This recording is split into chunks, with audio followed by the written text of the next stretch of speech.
অবশ্যই দর্শকদের একটু বেলকি তো দেখাইতে হইব।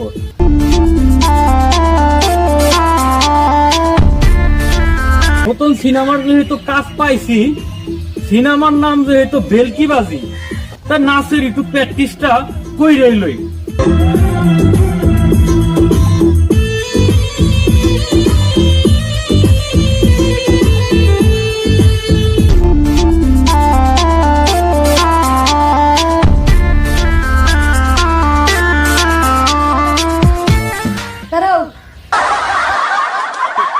এই দেখি আমাদের নায়ক। হ্যাঁ, এটাই আমার নায়ক। এই জীবনে তো নায়ক এইটাই। মহারণের পত্রিকা ধরে লই।